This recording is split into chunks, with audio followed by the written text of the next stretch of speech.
Good morning, multiverse. Hey there, friends and foes. It is Sunday morning, and I am doing a pop up live stream on YouTube, Facebook, and Instagram.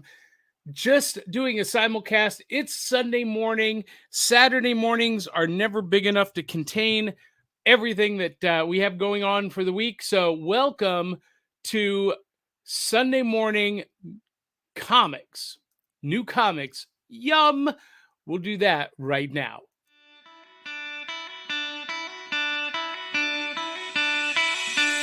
Hits like Coca-Cola, Levi Strauss, Johnny Carson and Mickey Mouse. The first star was James Dean, Elvis Presley, and he's still the king. Some things are only imitatable. You can't beat an original. Oh, you can't beat an original.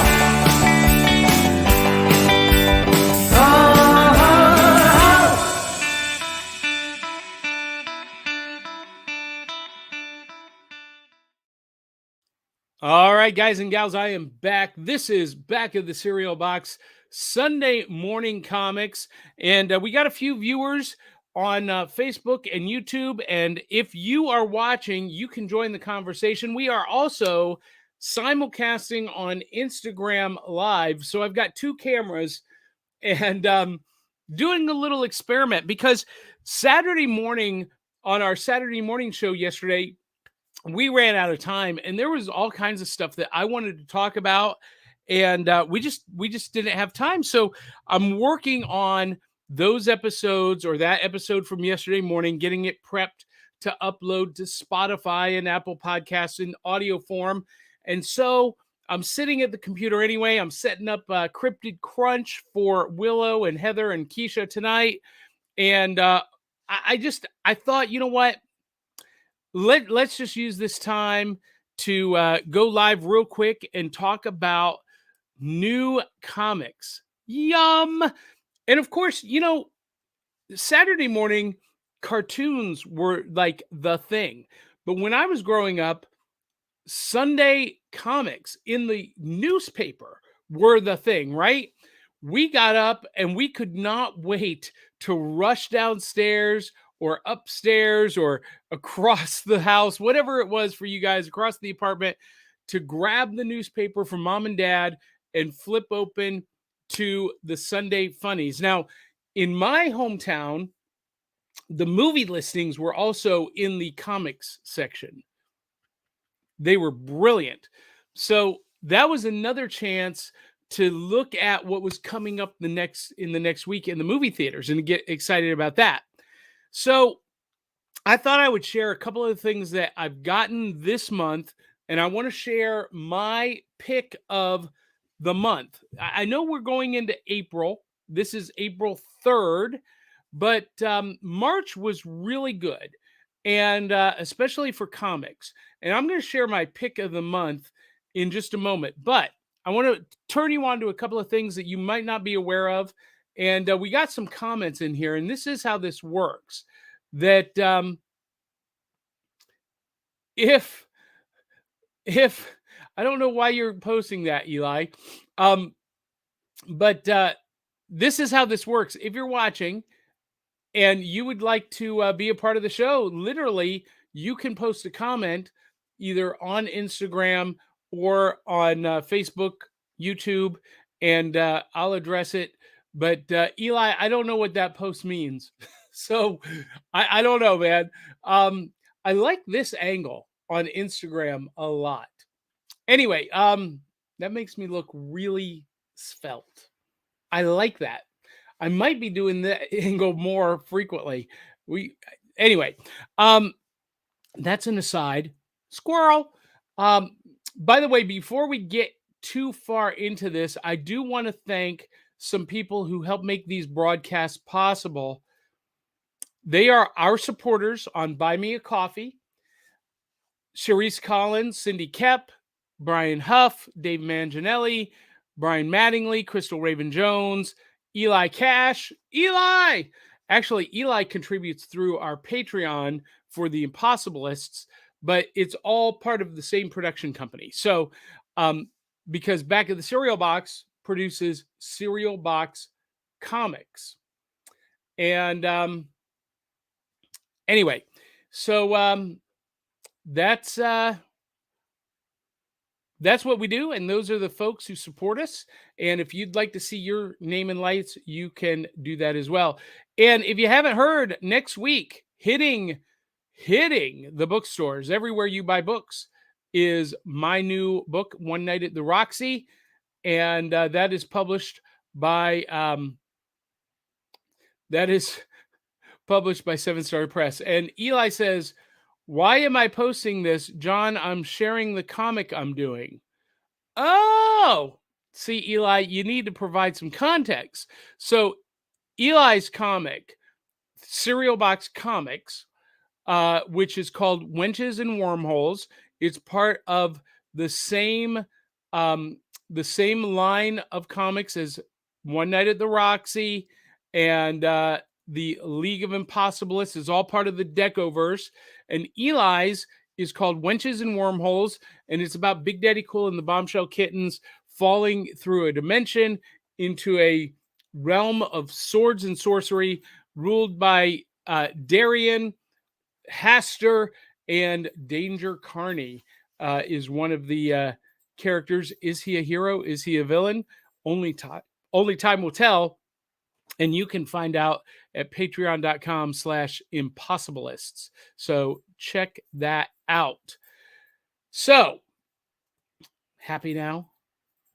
Carlin Stewart is watching. Remember the Star Wars newspaper strip? I do, Carlin.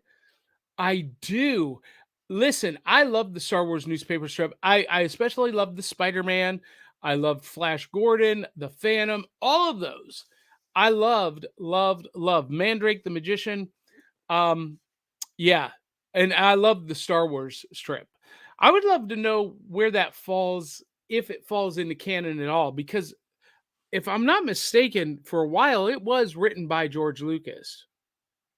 Someone do some research on that. All right, let's talk about comics that came out in March that I'm going to recommend. First of all, this is issue number 2, but issue number 1 was great. This is called Saturday Morning Adventures. That's the new line from IDW. And this is G.I. Joe. And it literally recaptures the style, aesthetics, and energy of the Saturday morning G.I. Joe cartoon. The artwork is, made to look like it came right out of a frame off of television. And it's a lot of fun. It's an all ages book, but it's fun, and comics should be fun, right? Right. Hey, we got Pastel Goth Sloth joining us. Good morning. Glad to see you. Also out the last week of March is the new series continuing the adventures of Count Crowley, the amateur midnight monster hunter. And this is by David Dasmelkian and Lucas Kettner. I love the artwork on this. Lucas Kettner has just this great, beautiful, bold, stylistic style. I'm trying to find a really great frame here. Ooh, let's see this last one with the female werewolf. Look at how beautiful that is. Can you see that? Yes. Really good stuff. And if you don't know the name David Dasmelkian, he was one of the characters in Ant-Man. He played Polka Dot Man in the Suicide Squad. Funny guy. And he's writing Count Crowley. All right. What is next? This is also an issue 2, but fantastic launch to a new series, Ghost Rider. Issue number 1 was my pick of the week a couple of weeks ago. This is issue 2. It's really funny because I thought I understood what was going on at the end of issue 1, but there's still some lingering issues with Johnny Blaze remembering who he is, where he is, and his relationship to the Ghost Rider. Really great start to the new mythos. If you're into Ghost Rider, check this out. I love Ghost Rider. And this is a great launch to the new story. Now, I've not read either of these yet, but I picked them up last week. Manor Black 1 and 2. This is the new series, Fire in the Blood. Now, the first series, the first volume was really fantastic about the Black family and their connection to this earth magic, and it's a dangerous earth magic. And Cullen Bunn is one of my favorite writers. I think he knows how to do supernatural stories really well. And the artist on this is Brian Hurt and Tyler Crook. Just a great painterly style. Actually, I think I might be wrong here. Okay, Brian Hurt is one of the writers. So it's Cullen Bunn and Brian Hurt.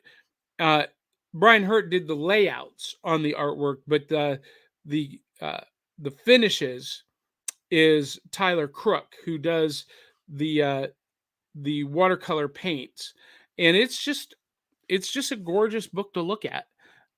And if you're into supernatural stories, Manor Black might be for you. Now, I picked this up not because I'm a fan of the character necessarily, but because this has, I guess this is a one shot. Elektra, Black, White, and Blood. And it's a couple of different creators. It's an anthology story, but it has a very 90s feel to me. And she's fighting vampires. She's fighting or meeting ghosts of samurais.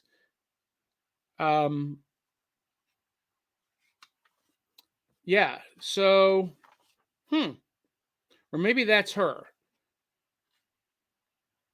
Oh, look, there's yeah, no, it is. She's an immortal assassin. And anyway, Elektra, Black, White, and Blood. We'll give that a look. Now, I'm super excited about what I picked up at Books A Million yesterday. I picked up a couple of graphic novels, a couple of collections. Scooby Apocalypse Volume 2. I reviewed Volume 1 a couple of months ago, almost a year ago. And this is basically a retelling of the formation of Mr. Inc., how they all meet during an apocalyptic event, and they are trying to prevent the apocalypse that Velma Dinkley actually helped create. Dun, dun, dun! Then I'm super excited about this. This is going to be a fantastic, fantastic read. Kaiju Score. I've been looking for this for months. And basically, this is a story about the people who harvest kaiju after the big battles. And the more they can harvest, the bigger the score. And so it's bonkers. I love big stompy robots and big stompy kaiju. Part of my Saturday experience was cartoons, comics, and kaiju. And I cannot wait to read this. Oh, I'm so excited to get that. Now, my picks of the month. I've got 2. And Carlin Stewart says he's got a jet. We'll see you later, Carlin. First off, Little Monsters. This is written by Jeff Lemire. If you're not familiar with Jeff Lemire's work, he is just a phenomenal writer. He knows how to write psychological stuff really well. The artist is Dustin Nugent. I think I pronounced that right. If not, forgive me. Beautiful, painterly black and white art. It's black and white with just some tinges of color for accent. And It's about the children who have been left orphaned for over 100 years. And there are little subtle clues all throughout that make us wonder. In the final frame, we get to see, spoiler alert, they're vampire children. Great launch to that series. I can't wait to read more. Oh, and in the back, I didn't bring this up because I forgot to grab it, but there's an ad for Slumber. And Slumber is another great book from Image.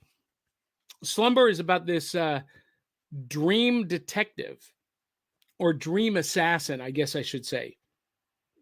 When people are having nightmares, she is hired to go into their dreams and assassinate the nightmare.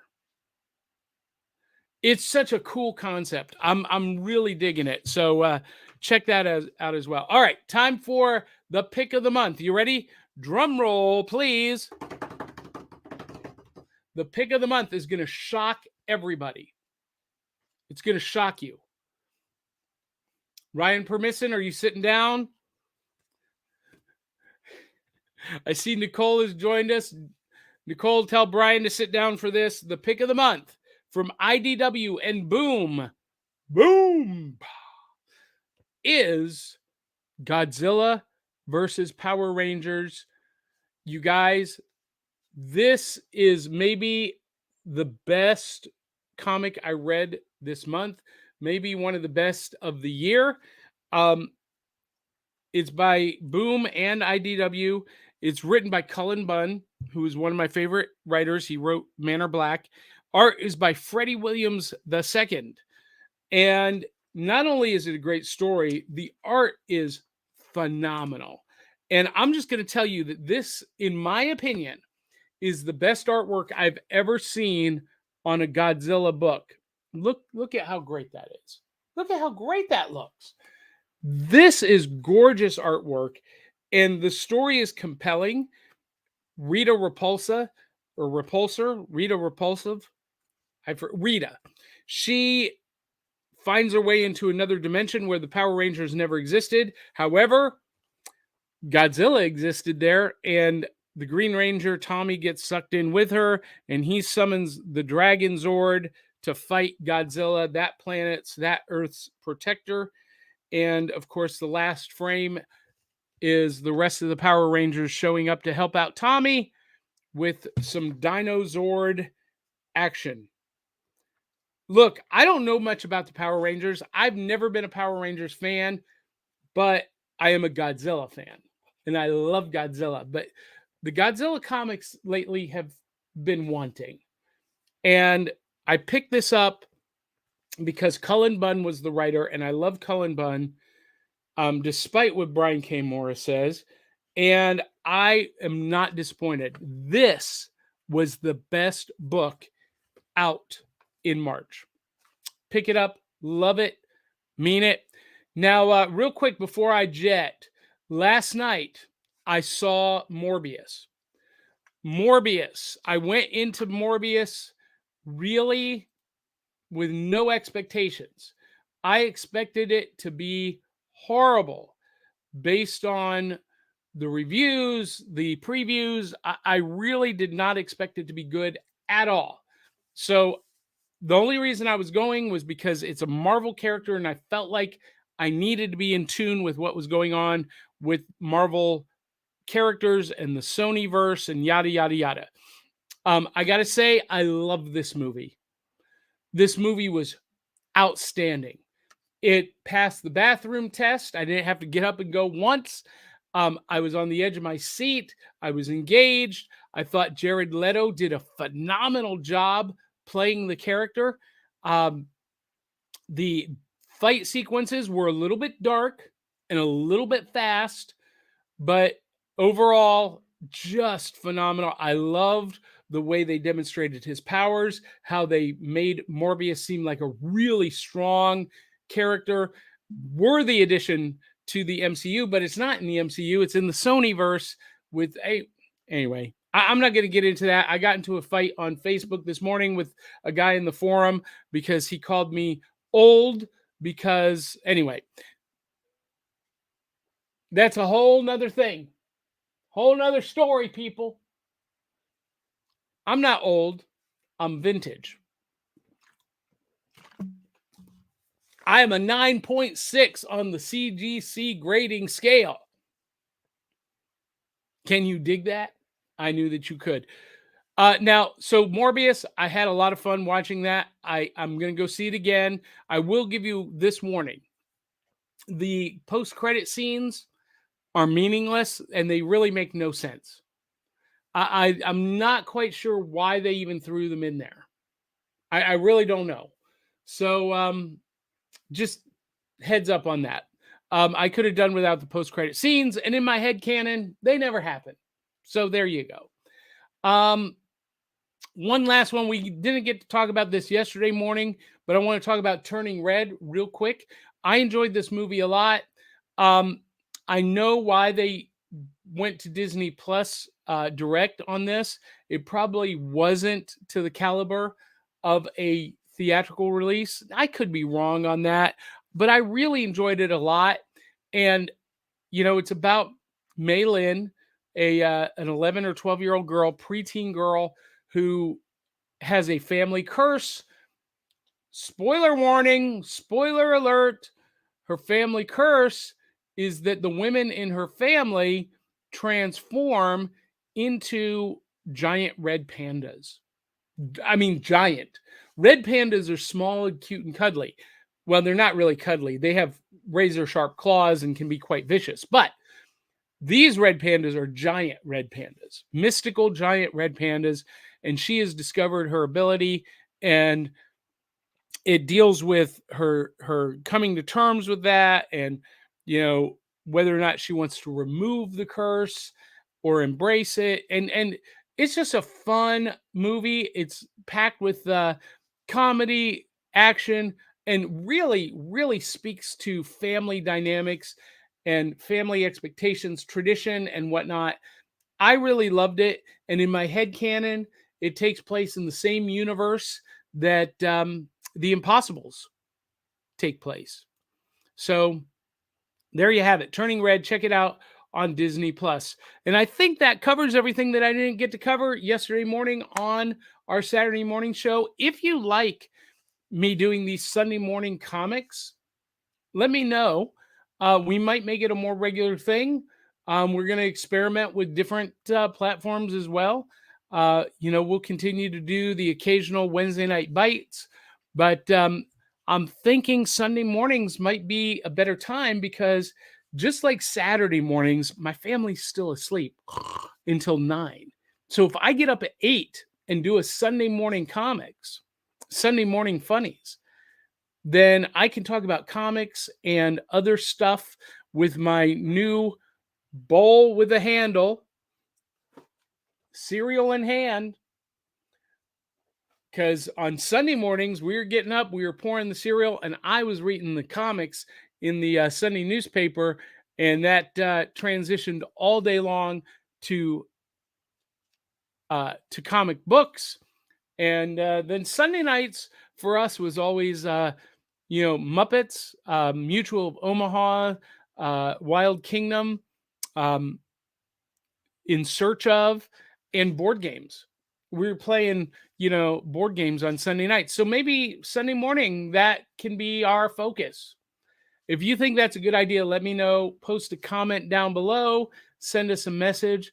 Let me know. And Melissa and Ivy and Dee, if you want to be a part of Sunday morning, we can do that. If not, I might be looking for a co-host. Maybe, maybe not. I might do it solo. Who knows?